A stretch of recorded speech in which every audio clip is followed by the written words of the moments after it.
Un escándalo metálico me arrancó violentamente de mi sueño y me hizo despertar, alarmado. Afuera caía un inclemente aguacero. El cielo nocturno crujía y relampagueaba mientras que el viento aullaba al acarrear la tormenta, azotándola contra las ventanas. Pero el ruido que me despertó no había sido un trueno. La estridencia fue más como si algo muy pesado hubiese caído sobre láminas de metal al interior de mi casa. Apurado, me levanté a inspeccionar. Me había quedado dormido en el sillón de la sala viendo una película en el televisor, por lo que, al levantarme, lo único que iluminaba mi camino hacia el pasillo era el fulgor pálido de la pantalla del aparato que, a esas horas de la madrugada, proyectaba la carta de barras de color que, en aquel entonces, emitían cuando se acababa la transmisión. Pasé frente a la puerta y eché una mirada al patio a través de la ventana del pasillo. A pesar de la oscuridad de las 2 de la mañana y de la tromba golpeando los vidrios, pude ver que la causa de aquel escándalo fue que el techo de láminas de la covacha en el patio se había venido abajo. Aunque el aguacero aporreaba fúrico, no parecía suficiente para batir las pesadas láminas galvanizadas y, como dije, el estrépito que me despertó había sonado como si algo muy pesado hubiera caído sobre ellas, cosa que me producía un mal presentimiento. Debía ir a revisar, así que volví a la sala y tomé mi chaqueta, pero antes de salir apagué el televisor. Y en el momento justo en que la habitación se sumergió en la oscuridad y me di media vuelta para dirigirme a la puerta, escuché cómo, desde la sala que acababa de dejar atrás y que estaba vacía, me llamaron, tronando los labios. Ch, ch, ch, ch. Aquello me heló la sangre y de inmediato devolví la mirada al interior de la habitación. Al fondo, dibujada tras la ventana que da a la calle, una figura difusa por la lluvia me llamaba y me hacía señas de que guardara silencio. Aunque hubiese querido, no hubiera podido gritar, pues la amarga impresión se me anudó en la garganta. De hecho, tardé un poco en asimilar que aquello no era más que una persona empapándose afuera. Obviamente no iba a acercármele a un extraño que, de madrugada y en medio de una feroz tormenta, me llamaba a través de la ventana. Así que mi reacción fue echarme unos pasos hacia atrás y ganar una distancia prudente antes de exigirle que se alejara sin siquiera dejarlo hablar. Pero en el preciso momento en el que estaba por decírselo, aquel sujeto presionó su cara contra los barrotes de las protecciones de herrería de la ventana, acercándose lo más que pudo al vidrio y, en un tono apenas perceptible, dijo: «Mi hija se metió a tu casa. Ten mucho cuidado.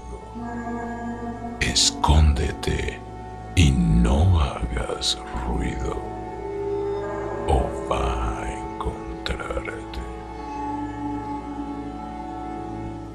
antes de que pudiera darme cuenta que quien me decía esas ominosas palabras era mi vecino de la casa de atrás, él prosiguió, como tratando de convencerme.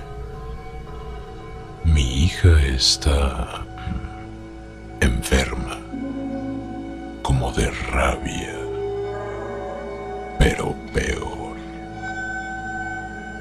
Atacó a quien vino a ayudarla y se escapó de mi casa. Sin que pudiera reaccionar ante aquellas frases que francamente me aterraron, un nuevo estruendo cimbró la tensión en el ambiente, y luego otro, y otro, y otro. Alguien, desde el patio, trataba de derribar a golpes la puerta de la sala, donde yo estaba petrificado del pánico.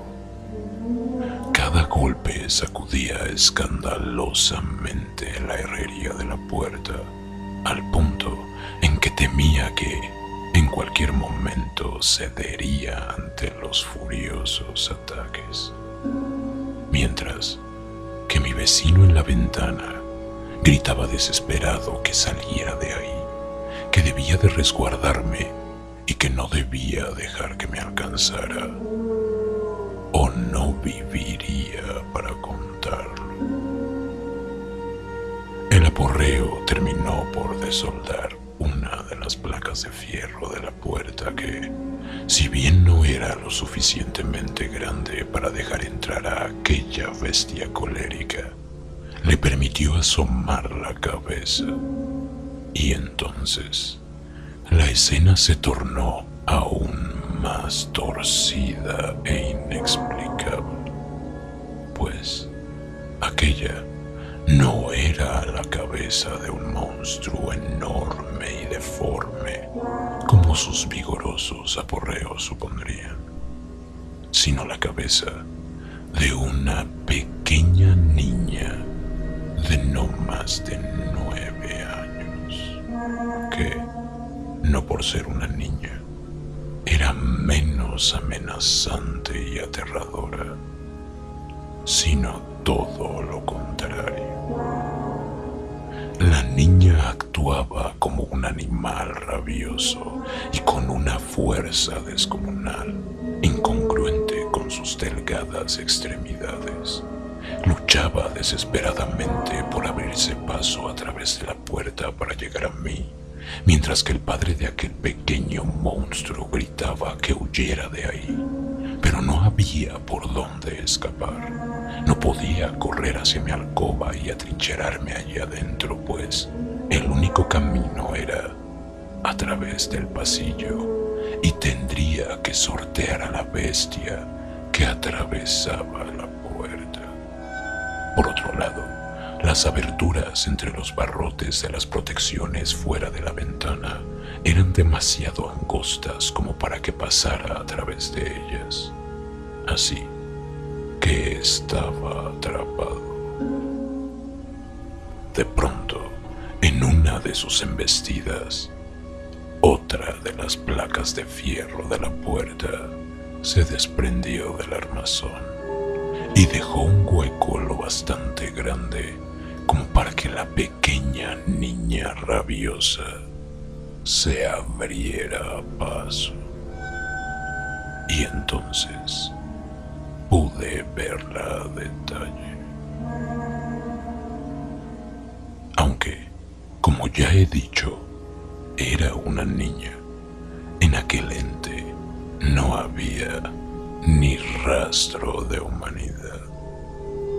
Era más como un animal salvaje, una bestia con la mandíbula desencajada y dientes afilados como colmillos, y un pequeño cuerpo que, aunque humano, se contorsionaba de maneras inhumanas.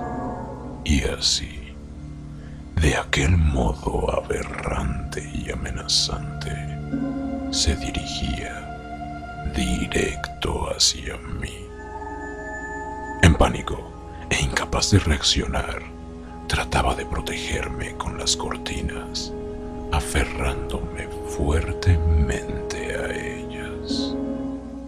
Mi vecino le pedía angustiado que se detuviera, pero la monstruosa niña no parecía escucharle y me miraba fijamente con sus ojos inyectados de sangre, hasta que otra voz, quebrada por la falta de aliento, se unió a la de mi vecino y, tratando de sonar autoritaria, le exigió que cesara. Y entonces la pequeña niña se detuvo en seco y desvió su mirada asesina hacia afuera de la ventana, buscando quién osaba hablarle en ese tono. Aunque no quería, yo también terminé haciendo lo mismo. Afuera, un anciano maltrecho, doliéndose de las costillas, con hilos de sangre escurriendo de su nariz, de su boca y de varios rasguños profundos en su rostro, parecía ser el único refuerzo de mi vecino.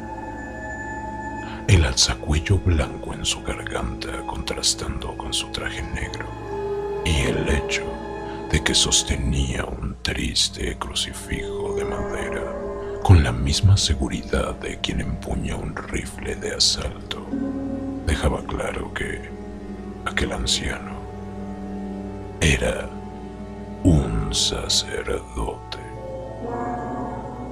Mientras que a la niña aquello le dibujó una sonrisa diabólica en el rostro, a mí me hizo perder toda esperanza, pues si ese crucifijo era lo único que tenían esos tipos para defenderse del pequeño monstruo que acababa de tirar una puerta de fierro a mano limpia, estábamos perdidos.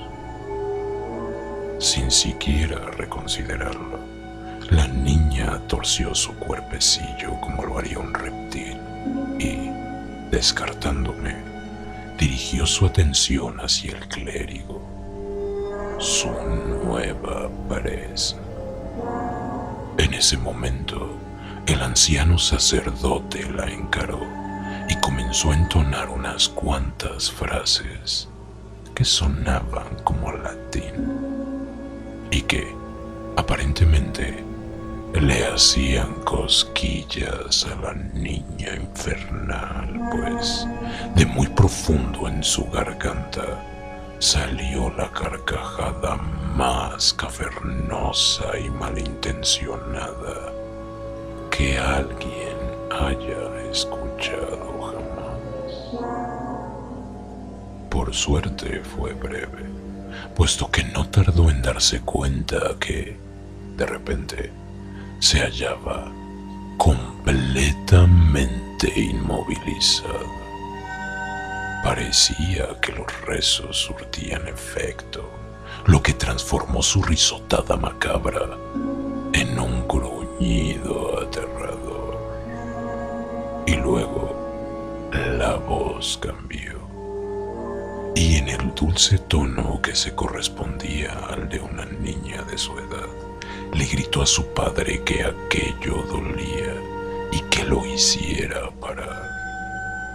Sin embargo, su padre se tapaba los oídos y recitaba en voz alta un Ave María. Pronto, los ruegos de la niña se convirtieron en un grito y luego en un chillido agudísimo, insoportable, punzante. Justo después de que se reventaron mis tímpanos, el vidrio de la ventana cedió ante la presión y explotó, y 1000 astillas, filosas cual bisturíes, fueron disparadas a quemarropa sobre el clérigo y mi vecino. Aún con un lacerante zumbido taladrando mis oídos, podía escuchar que los rezos envalentonados de ambos se volvieron alaridos de agonía. Los vidrios que llovieron por el aire se incrustaron cual finísimas cuchillas por todo su cuerpo, sin los rezos en latín reteniéndola y disfrutando maliciosamente del martirio de aquellos pobres infelices. La niña extendió el brazo a través de las protecciones de herrería, como tratando de alcanzarlos, cuando parecía que no podía ir más lejos por los barrotes. Simplemente empujó su cabeza contra las varillas. Juro que por encima de los berridos agónicos del viejo sacerdote y de mi vecino, pude escuchar cómo se dislocaban cada uno de los 22 huesos de su cráneo, exprimiéndose mientras que su cabeza se deformaba hasta que pudo atravesar los tubos. Para cuando hizo lo mismo con los demás huesos de su cuerpo, yo, más que petrificado por el pánico, estaba perdiendo las coordenadas de la razón. Simplemente no podía procesar lo que atestiguaba. Ya al otro lado de la ventana, en la calle, bajo la lluvia, la niña, o el ente oscuro que pretendía serlo, se contorsionaba y crujía, reacomodando sus huesos. Una vez articulados y sin perder ni un segundo, se lanzó contra el sacerdote y, como si fuera un perro rabioso, empezó a destazarle el rostro a mordidas. Cuando parecía no haber más carne facial que masticar, el demonio le clavó las manos en el abdomen y se dedicó a hurgar entre sus tripas, solo removiendo lo suficiente para que el sacerdote alcanzara a agonizar toda la tortura, mientras le pedía a Dios que tuviera misericordia de él. Pero no la tuvo. Como pudo, mi vecino se levantó y empezó a correr, pero el pequeño engendro demoníaco se echó a 4 patas y comenzó a perseguirlo, perdiéndose ambos bajo la tormenta, dejando aquel cadáver destripado tras de sí, dejándome con la certeza de que el diablo existe y que Dios no va a salvarnos. El miedo es real. Rapatustra 2021. Toca la campana si te atreves.